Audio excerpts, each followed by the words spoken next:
जय श्री राम दोस्तों, आप सभी का स्वागत है। और आज मैं फिर से श्री जामवंत जी के रहस्य के पार्ट 2 को आपको सुनाने आया हूँ। आप इसे ध्यानपूर्वक सुनें, अपने सभी परिवार वालों को सुनाएं, अपने बच्चों को सुनाएं, अपने यार दोस्तों को शेयर करें, जिससे कि हमारे सनातन धर्म में ये जितने भी महापुरुष हुए थे इनकी जानकारी सभी को मिल सके। आज आप देख रहे हैं YouTube पर अधिकतर उसके ऊपर बैनर यानी थंबनेल कुछ और होगा। आइए गीता सिखाएं, आइए भागवत के भावार्थों के बारे में बताएं, लेकिन उसमें पीछे कुछ और है। तो दोस्तों, अपने सनातन धर्म को समझिए और इन सभी बातों को ध्यानपूर्वक सुनें जो मैं आज आपको बताने जा रहा हूं। तो ज़्यादा देर ना करते हुए कथा को शुरू करते हैं। जामवंत जी के रहस्य पार्ट 2। जामवंत जी ने कहा श्री कृष्ण भगवान से कि प्रभु, युद्ध में सबको लड़ने का अवसर मिला, परंतु मुझे अपनी वीरता दिखाने का कोई अवसर नहीं मिला। मैं युद्ध में भाग नहीं ले सका और युद्ध करने की मेरी इच्छा मेरे मन में ही रह गई। मित्रों, आज मैं आपको बताता हूँ कि जामवंत जी आज भी जिंदा हैं, अजर हैं, अमर हैं। उस समय भगवान ने जामवंत जी से कहा, तुम्हारी ये इच्छा अवश्य पूर्ण होगी जब मैं अगला अवतार धारण करूंगा। जब तक तुम इसी स्थान पर रहकर तपस्या करो। शैमंतक मणि को इंद्रदेव धारण करते हैं। कहते हैं कि प्राचीन काल में कोहिनूर को ही शैमंतक मणि कहा जाता था। कई स्रोतों के अनुसार कोहिनूर हीरा लगभग 5000 वर्ष पहले मिला था और यह प्राचीन संस्कृति इतिहास में लिखे अनुसार शैमंतक मणि नाम से प्रसिद्ध रहा था। दुनिया के सभी हीरों का राजा है कोहिनूर हीरा। यह बहुत काल तक भारत के क्षत्रिय शासकों के पास में रहा। फिर यह मुगलों के हाथ लगा। इसके बाद अंग्रेज़ों ने इसे हासिल किया और अब यह हीरा ब्रिटेन के म्यूज़ियम में रखा है। मैंने हीरा भी आपको दिखाया है और ब्रिटेन का म्यूज़ियम भी आपको दिखाया है। हालांकि इसमें कितनी सच्चाई है कि कोहिनूर हीरा ही शैमंतक मणि है, यह शोध का विषय हो सकता है। यह एक चमत्कारिक मणि है। भगवान श्री कृष्ण को इस मणि के लिए युद्ध करना पड़ा था।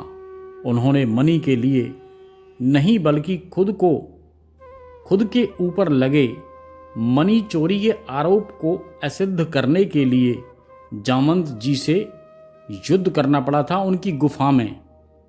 दरअसल यह मणि भगवान श्री कृष्ण की पत्नी सत्यभामा के पिता सत्राजीत के पास थी और उन्हें यह मणि भगवान सूर्यदेव ने दी थी।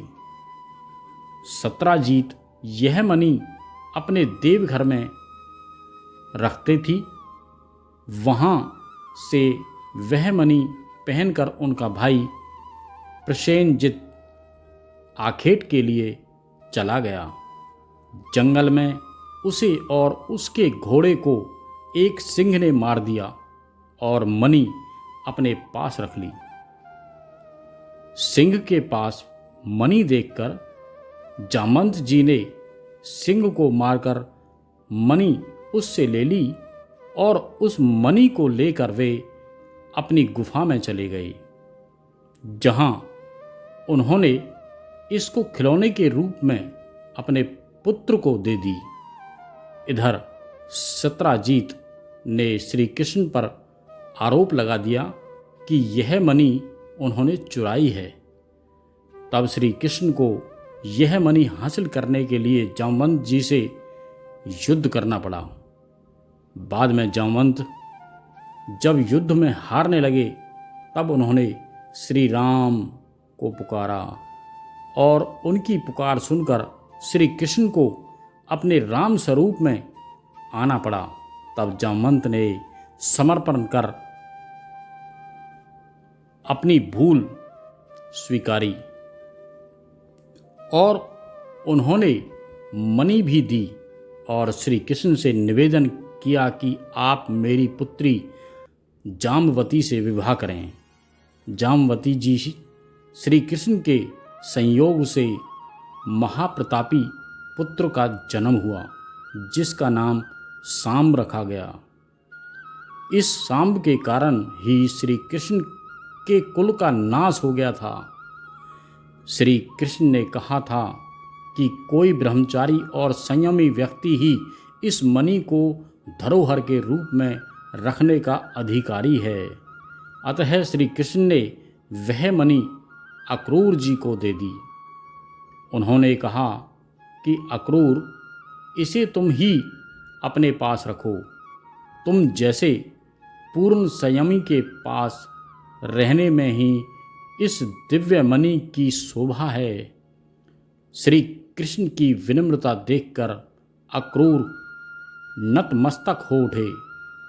श्री कृष्ण से गुजरात के पोरबंदर से 17 किलोमीटर दूर राजकोट पोरबंदर मार्ग पर एक गुफा पाई गई है, जिसमें जामवंत की गुफा कहा जाता है। माना जाता है कि यह वही स्थान है जहां भगवान श्री कृष्ण और जामवंत के बीच युद्ध हुआ था। मित्रों, एक एक बात सटीक है और ध्यानपूर्वक सुनते रहें। माना जाता है कि इस गुफा में 2 सुरंग हैं। पहली सुरंग जानाघर जो जाती है और दूसरी द्वारिका के लिए। माना जाता है कि जामथुन नामक नगरी जामवंत जी ने ही बसाई थी। यह प्राचीन नगरी मध्य प्रदेश के रतलाम जिले में उत्तर पूर्व में स्थित है। यहाँ एक गुफा मिली है जो जामवंत का निवास स्थान माना जाता है। बरेली की गुफा उत्तर प्रदेश के बरेली के पास जामगढ़ में भी एक प्राचीन गुफा है। माना जाता है कि जामवंत जी यहाँ हजारों वर्ष रहे थे। बरेली से लगभग 16 किलोमीटर दूर विंध्याचल की पहाड़ी पर पुराकाल से ही गणेश जामवंत की प्रतिमा स्थापित है, जिनके बारे में मान्यता है कि जामवंत जी द्वारा स्थापित यह प्रतिमा प्रति वर्ष 1 तिल के बराबर बढ़ती जा रही है।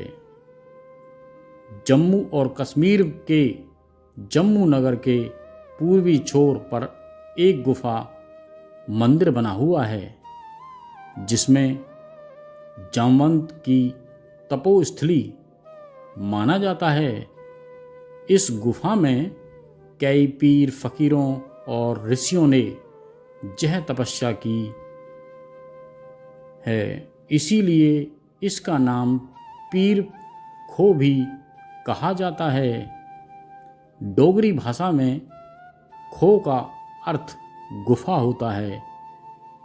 पीर खो तक पहुंचने के लिए श्रद्धालु मोहल्ला पीर मिट्ठा के रास्ते गुफा तक जाते हैं।